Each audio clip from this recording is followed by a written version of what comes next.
परशुराम महाराज की जय।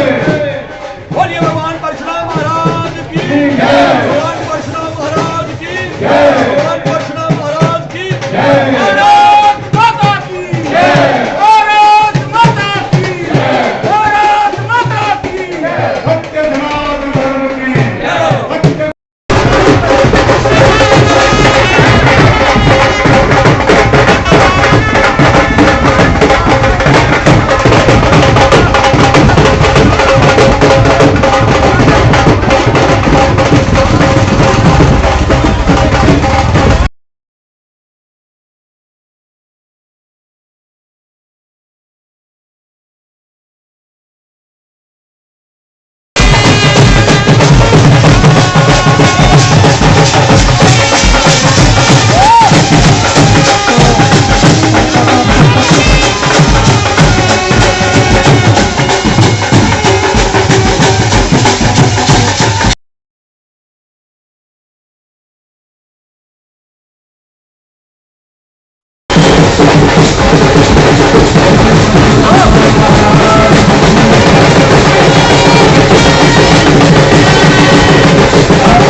जन्मोत्सव है।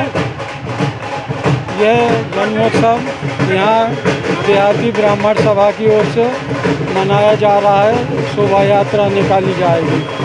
भगवान परशुराम जी हमारे जीवन का आदर्श है। भगवान परशुराम जी ने हमें शस्त्र और शास्त्र दोनों विद्या दी है।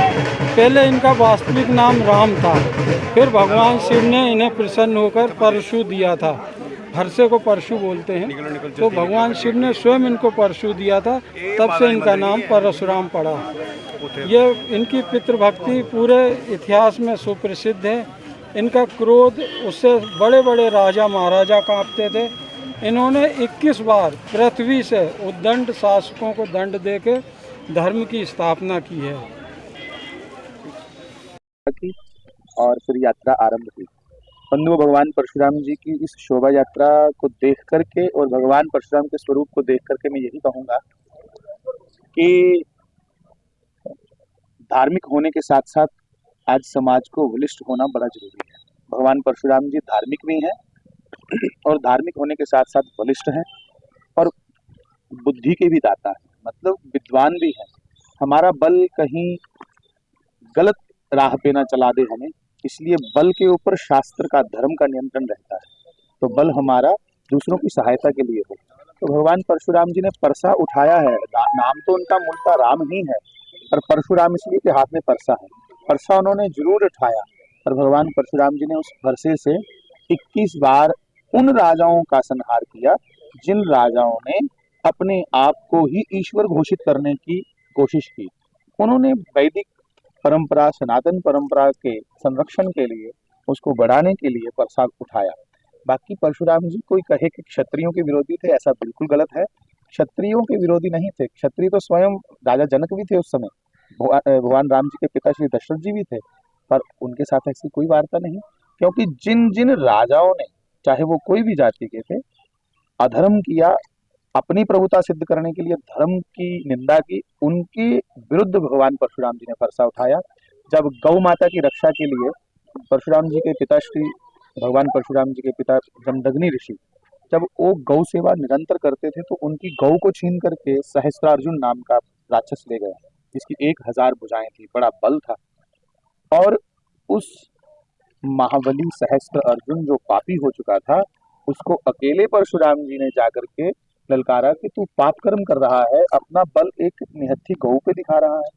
तब उसकी 998 भुजाओं को काट करके परशुराम जी ने गौ माता को उससे मुक्त करवाया और अपने पिताजी को वापस वो गौ दी। भगवान परशुराम जी को प्रणाम करके हम पूरे समाज को यही कहेंगे कि परशुराम जी से सीख मिलती है कि माता पिता और गौ और राष्ट्र के लिए परसा भी उठाना पड़े तो उठाना चाहिए, और परसा उठा करके धर्म कैसे बचे, धर्म के लिए परसा उठाना है, ना कि अपनी प्रभुता के लिए, ना कि हमारे द्वारा कुछ उदंड बच्चे कर देते हैं कई बार, ऐसा कुछ ना हो।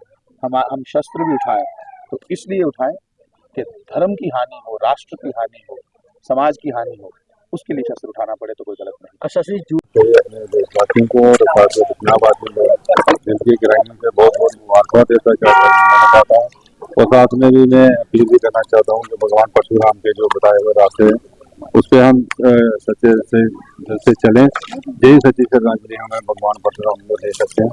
जो उनके बताए हुए रास्ते हैं, सही रास्ते पे वो चले, यही सही वो, क्योंकि जो परशुराम भगवान जो हमारे आप सबको मालूम है कि जो बुराई की जो चल रही थी, बुराई को खत्म करने के लिए परशुराम भगवान ने अपना जन्म लिया है। तो मैं यही कहूँगा आम जनता से, जो परशुराम भगवान जी ने जो सच्चे जो बताता है रास्ते तमाम भारतवासियों को शुभकामनाएं देता हूं। भगवान परशुराम जो एक समाज में एक संदेश दिया था उन्होंने भाईचारे का, और उन्होंने समाज को शिक्षा दी थी कि आदमी का दायित्व है कि लोगों की रक्षा करना, और जब भी जो इंसान जिसने एक इंसान के रूप में जन्म लिया है उसका कर्तव्य है कि समाज को लेके चलना।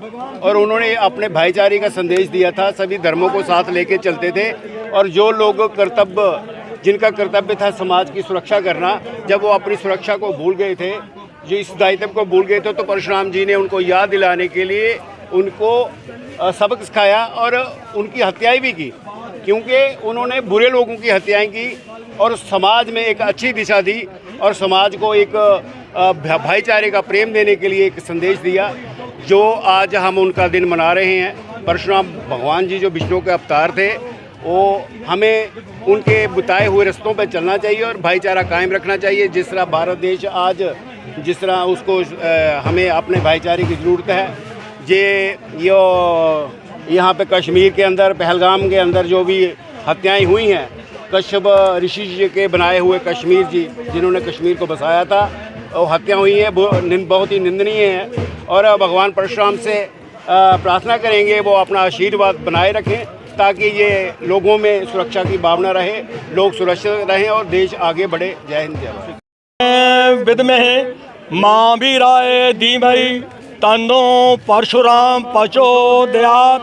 अखिल कोटि ब्राह्मण नायक भगवान विष्णु के छठे अवतार भगवान श्री परशुराम महाराज की जय। भगवान श्री परशुराम महाराज की जय। आज ये जो शोभा यात्रा भगवान श्री परशुराम जी की अक्षय तृतीया के दिन हम निकाल रहे हैं, ये हर साल की भांति इस वर्ष भी हम भगवान परशुराम की शोभा यात्रा पूरे ब्राह्मण समाज की ओर से, देहाती ब्राह्मण सभा की ओर से, पूरे समाज की ओर से जन निकाल रहे हैं। ये यात्रा यहाँ से माता के मंदिर से शुरू हुई है। पहले मेन बाज़ार में जाएगी, तारा चौक में, बाईपास में, केसी मोड़ में, पटियारी, सुल्तानपुर, कनाल, पल्ली, बसी, चक मुरार, रतनाल में, बांच के फुतवाले, चुम्बे में होते हुए जहाँ बिश्नाह में संपन्न होगी। यहाँ भंडारे की व्यवस्था की गई है। सभी धर्म प्रेमी बंधु जितने भी बाहर से आए हुए हैं सभी से हाथ जोड़कर विनती है, प्रसाद ग्रहण करके जाएं। मैं अपनी तरफ से, अपने पूरे देहात की तरफ से सभी लोगों का शुक्रिया अदा करते हैं जो आप इतना कीमती टाइम निकाल कर रहे हैं, क्योंकि फसल का टाइम है। लोगों की कमाइयाँ लगी हुई हैं खेतों में, लोगों को इतना टाइम नहीं है।